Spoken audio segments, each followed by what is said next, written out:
Primitive Methodism was a major movement in English Methodism from about 1810 until the Methodist Union in 1932. The denomination emerged from a revival at Mow Cop in Staffordshire. Primitive meant simple or relating to an original stage. The Primitive Methodists saw themselves as practicing a purer form of Christianity, closer to the earliest Methodists. Primitive Methodists were characterized by the relatively plain design of the chapels and the low church worship, compared to the Wesleyan Methodist Church, which they had split from. Gradually the differences between the Primitive Methodists and the Wesleyans became smaller, and the two denominations eventually merged to become the Methodist Church of Great Britain in 1932. Origins. Primitive Methodism originated in camp meetings held in the area of the Potteries at Mow Cop, Staffordshire, on the 31st of May 1807.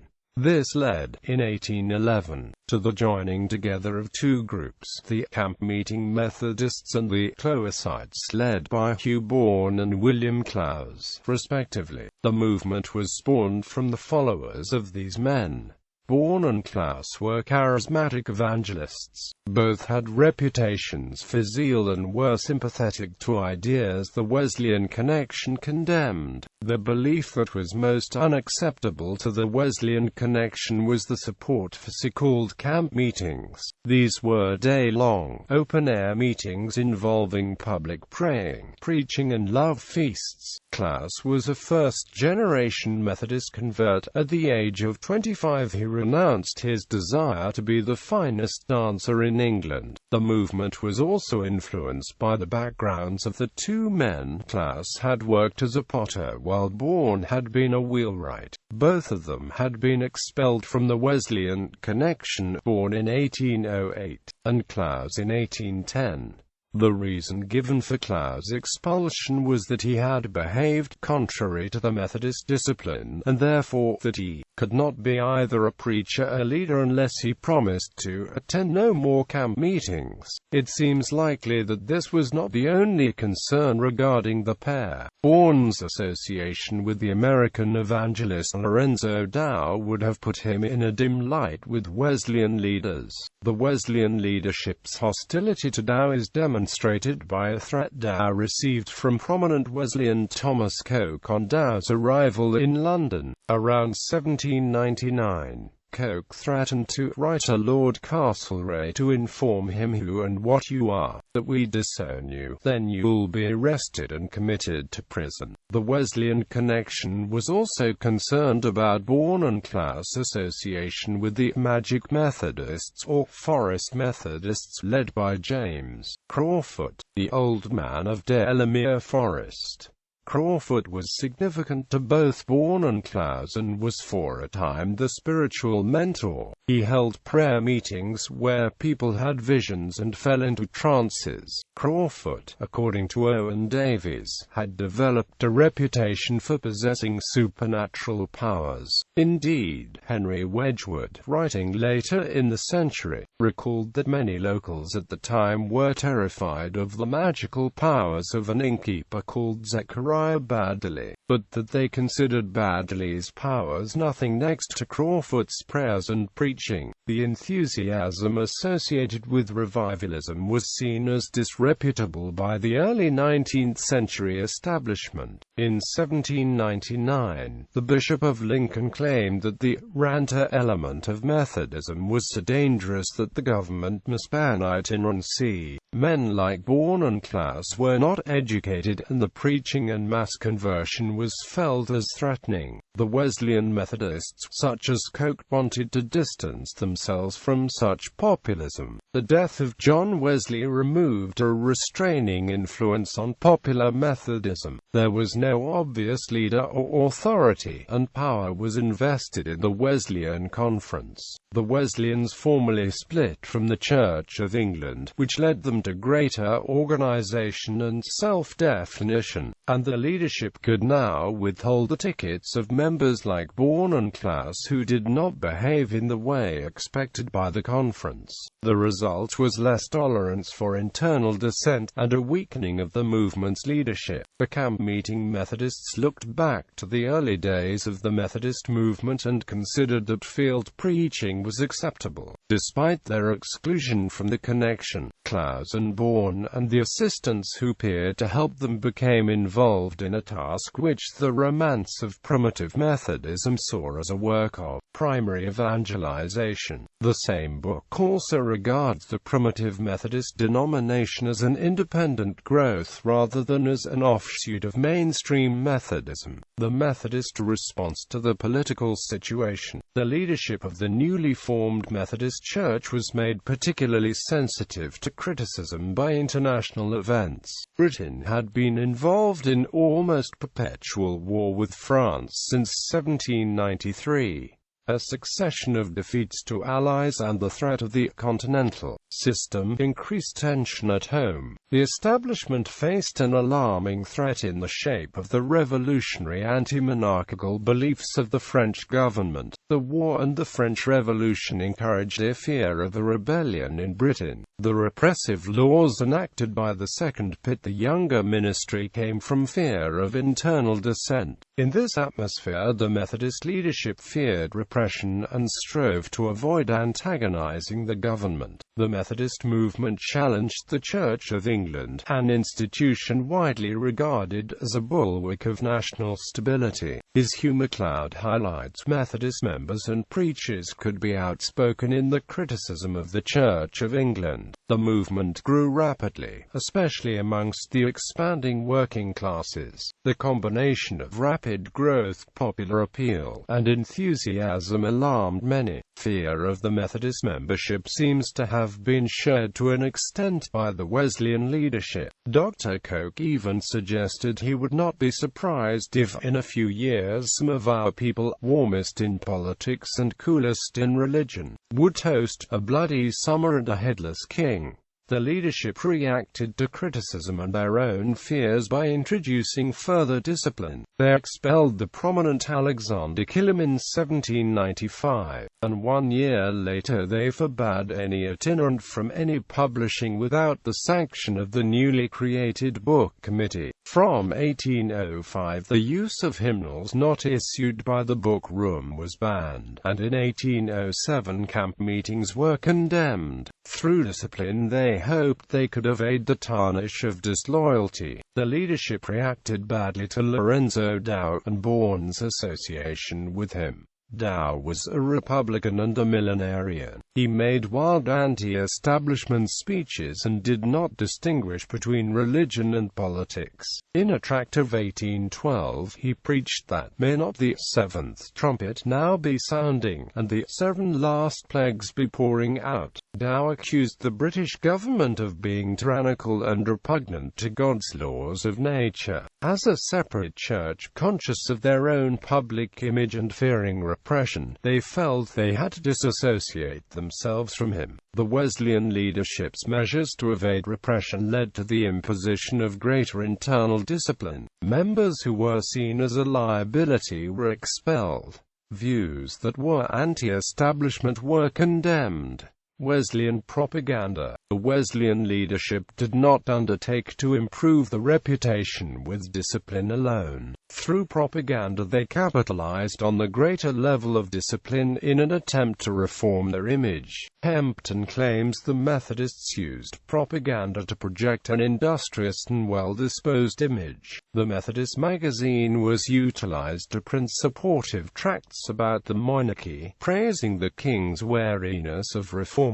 The movement was portrayed as a conservative force, the leadership claiming Methodism promoted subordination and industry in the lower orders. While promoting this image of Methodists, the Wesleyan leadership also moved to escape old slurs. One obstacle to Methodist respectability was their association with ignorance and superstition. The leadership tried to shake off this reputation. In Wales, 1801, they warned the members against involvement in sorcery, magic, and witchcraft. and in 1816 50 members of the Portland Methodist Society were struck off for maintaining belief in the supernatural. Not only does this demonstrate that the Wesleyan transition to denominational conservatism resulted in less toleration for alternate beliefs, it also demonstrates that there was less toleration for non-bourgeois beliefs. This illustrates why the association of Bourne and class with Crawford was unacceptable to the leadership. It also suggests a gulf between the outlook of the Wesleyan leadership and the Methodist rank and file. Disillusion with the Wesleyan leaders. There was a level of disillusionment with the Wesleyan leadership. There was a level of dissatisfaction with the leadership's conservatism and with the financial policies. The reaction of the Yorkshire membership to the leadership's support of the government after Peterloo was illustrated by the rumour that the Wesleyan leadership had lent the government $500,000 of money to buy cannon to shoot them with. When a local preacher in North Shields criticised the actions of the magistrates at Peterloo, he faced criticism from itinerants and respectable friends. The leadership judged, however, that they could not afford to expel this preacher because of the support he commanded locally. This incident demonstrated that the leadership was not representing the interests and views of some Methodists. The leadership's policies frequently did not favor poorer Methodists. The leadership introduced numerous measures to raise money. They introduced weekly and quarterly dues, yearly collections, the payment of class and ticket money, and seat rents. These fees bore severely on the poor during the war years, and in the Depression that followed. They also opened a gulf between richer and poorer members. Seat rents marginalized a chapel's poor, while exalting the rich. The poor were often relegated to the least popular part of the chapel, and implicitly their involvement was devalued. One of the earliest chapels was at Walpole Old Chapel, Suffolk. Attendance at the chapel, which had once been a means of pride in the face of social superiors, now reinforced their inferiority. Likewise, such developments led to the disillusionment of rural Methodists. The poor contributions of many rural societies to the connectional funds resulted in pastoral neglect. This stress on financial contributions upset and alienated many. Illustrative of the disillusionment of many, a pamphleteer in 1814 said, "You complain the preachers never call to see you unless you are great folks. Well, you may see the reason. You can do nothing for them. Money they want, and money they must and will have." The disillusionment of many Methodists with the leadership of the Wesleyan Conference increased the possibility of schism. What was at stake? The crucial factor was that these events occurred at a time when the movement had more to lose than ever before. Following their exit from the Church of England, chapel building and a larger ministry became a necessity. In addition to this, the connection invested in schools, pension funds, and foreign missions. Also, through hard work and clean living, many Methodists had increased their wealth and owned property. All of this could be lost to a fearful wartime government or a baying mob. The Wesleyan clergy derived their income from the church and had a vested interest in ensuring a conservative policy. It was easier for men from the lower sorts, artisans like Bourne and Clowes, to put revivalism ahead of expediency. They had less to lose. The Primitive Methodist movement can therefore be said to have started in reaction to the Wesleyan drive towards respectability and denominationalism. It was a movement led by the poor and for the poor. Similarities to and differences from the Wesleyans. Perceived irreconcilable differences led to the schism of the Methodists movement and the formation of Primitive Methodism. In the early 20th century, however, the Wesleyans and Primitives were reconciled and reunited. The structure of the Primitive Methodists, though superficially broadly similar to the Wesleyan connection, also showed some pronounced differences. Both Primitives and Wesleyans Wesleyans employed a connectional system, employing a combination of itinerant and local preachers. Both their organizations included an array of local, circuit, district, and connectional officials and committees. According to James O. Belkiewicz, Primitive Methodism was more decentralized and democratic. Julia Werner concurs that the movement was decentralized. Most decisions and day-to-day policy were decided at a local level. The circuits were virtually autonomous and their administration was not dominated by church officials but by the laity. The expansion of the movement, through the commissioning of new missions, was directed by individuals as circuits, and not by a central authority. Decisions affecting the whole movement were taken at the annual meetings. Even these meetings were highly democratic, with the laity outnumbering the itinerants in voting power. The church could not dictate policy to its members. Compare the expulsions of Killam from the Wesleyans and an outspoken malcontent from the Primitive Methodists. While Bourne had to engage in a long and difficult argument before winning a vote, Dr. Cowk rejected a democratic decision-making process. In the early years of Primitive Methodism, the membership had considerable power and freedom. Primitive Methodist preachers and communities differed from the Wesleyan counterparts. Although the Wesleyans tended towards respectability, primitives were poor and revivalist. According to J. E. Minor, Primitive Methodist preachers were less educated and more likely to be at one with the congregations, or even dominated by them. Primitive Methodist preachers were plain-speaking in contrast to Wesleyan services, embellished with literary allusions and delivered in high-flown language. Primitive Methodist preachers were plainly dressed and poorly paid. Though Wesleyan ministers in 1815 could command about £100 a house and a horse, the Primitive Methodist superintendent of the Gainsborough circuit received £62.12 in 1852. The second minister at the Gainsborough circuit received £36, about as much a farm labourer. If Primitive Methodist preachers did not have enough money, they were expected to turn to the Lord for support. There was also a disparity between the wealth of the congregations. The Wesleyan congregations were more likely to be from a lower middle class or artisan background than the Primitive Methodists. Primitive Methodists were most likely to be small farmers, servants, mill workers, colliers, agricultural laborers, weavers and framework knitters. The Primitive Methodist movement exalted its poor congregations by glorifying plain dress and speech. They promoted it for two reasons. First, they thought plain dress was enjoined by the gospel, and secondly because it made them distinctive. In a time when Wesleyans sought assimilation and respectability, they wanted to stand out as a peculiar people. The Primitive Methodist movement made a virtue out of their difference. Preaching in revivalism, the primitives were more likely to go against society's norms. The Primitive Methodist maintenance of revivalism is indicative of this.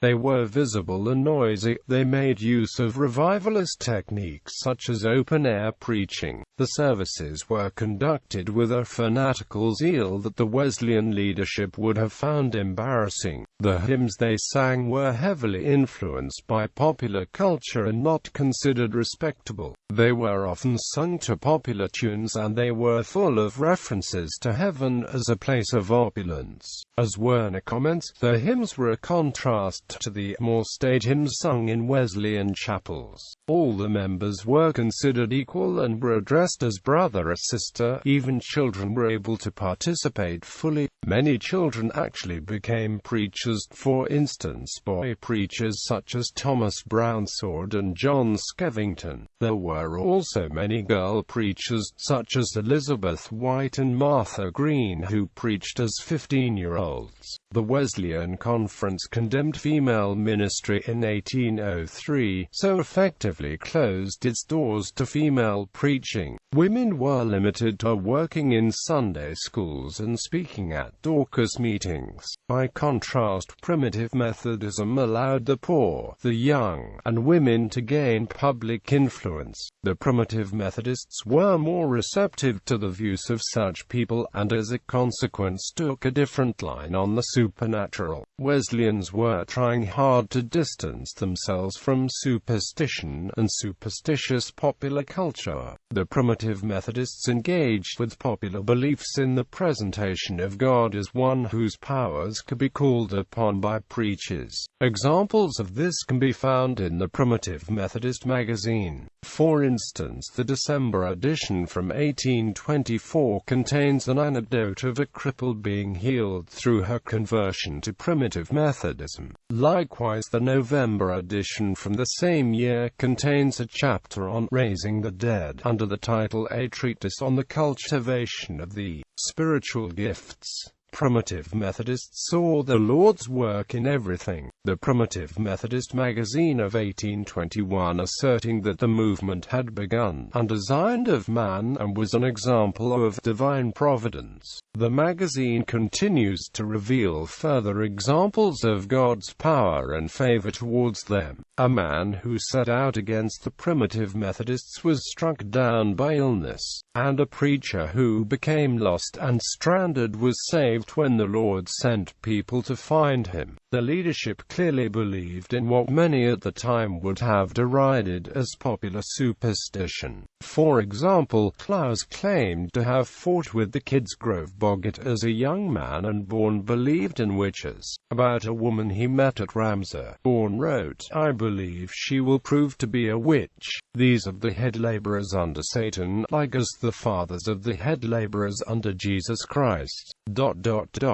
For the witches throughout the world all meet and have connection with the power devil." The magazine finds the exaltations of the laity to be one of the most important happenings at the camp meetings. For instance, it reports that at Sheshnell 1826, one woman fell to the ground under the purifying power of the Lord, while another cried aloud. Common factors. The Primitive and the Wesleyan Methodists had much in common.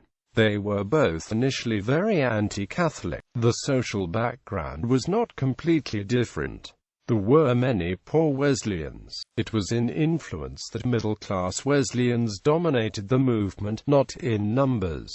Many Wesleyans did not agree or abide by official policy. Many were sympathetic to revivalism and popular culture. The existence of an alternative sect, Primitive Methodism, did not end dissent. In official policy and outlook, the two movements had much in common. They both centered the teaching on the Bible and shared a similar outlook on society and morality. The Primitives were more radical than the Wesleyan Methodists. Armstrong claims Thomas Cooper found the Primitive Methodists demurred to reading any book but the Bible, unless it was a truly religious book. Likewise, both the Primitive and Wesleyan Methodists wanted to reform popular behavior. Again, the Primitives were more radical than the Wesleyans and less in keeping with bourgeois correctness. Bourne was not just in favor of temperance, he disagreed with alcohol altogether and thought of himself as the father of the teetotal movement. The Primitive Methodists were a religion of popular culture, while the Wesleyans attempted to impose elements of middle-class culture on the lower classes. Primitive Methodists offered an alternate popular culture.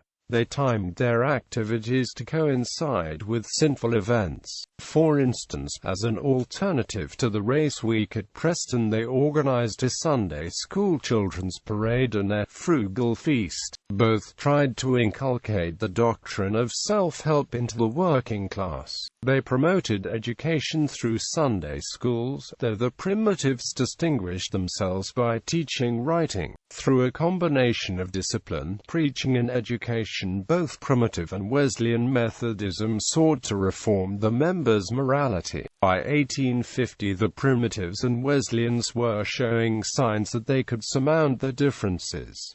Primitive Methodism was mellowing. It was less distinctively non-middle class by 1850 and more in keeping with social norms.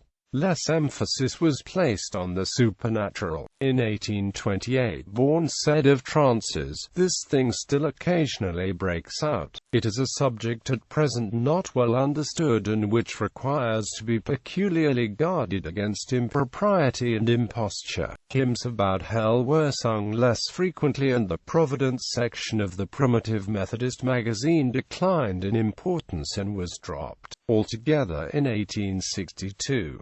The revivalist enthusiasm of the primitive leadership dimmed. Even Klaus, once an ardent enthusiast, became convinced that religion does not consist in bodily movements, whether shouting, jumping, falling, or standing. The Primitives became less ardent in the support of the female right to ecclesiastical equality. In 1828, women were forbidden from becoming superintendents, and in mid-century there was a cessation of the biographies eulogizing female preachers in the Methodist magazine.